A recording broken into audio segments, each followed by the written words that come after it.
The journalist for democratic rights, Plwd, has called on all tiers of government, corporate organizations to pay more attention to the plight of those living with disabilities so that they can live a comfortable life with able members of the society.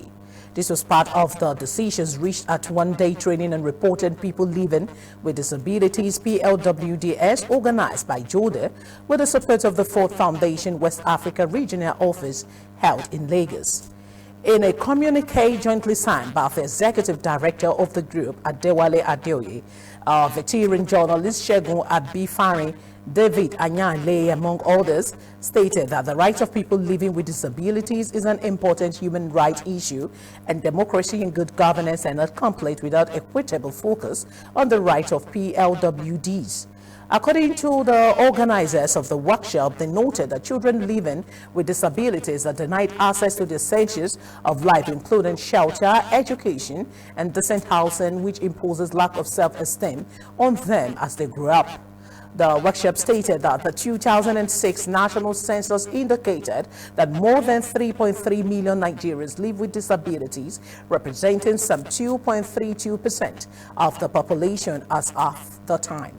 The communique stated that the media hereby form a national media network to advance and promote the socio-economic right of PLWDs in Nigeria.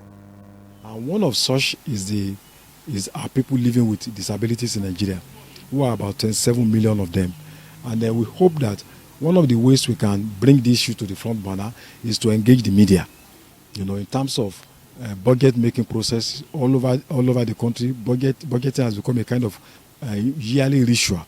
But in terms of content and form, how much percentage are we allocating to people living with disabilities in terms of education? Even when we're talking about housing, environmental planning, most of our public buildings don't conceive that physically challenged people want to use them. When you go to post offices, when you go to car parks, when you go to bus stations, train stations, even our airports, you find out that people that are physically challenged, they are not conceived, in terms of when such projects are being designed, they are not taking their interest into consideration.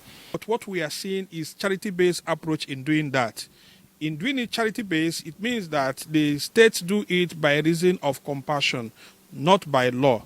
So we are asking that the state government should take appropriate measure to ensure the full implementation of Lagos State Special Post Law to, in order for people with disability to benefit maximally. It's a state law. It is actually ability and disability, and people will know more about visually impaired people, that they are nothing to be afraid of. Like most people intend to be get scared of us when they see us. So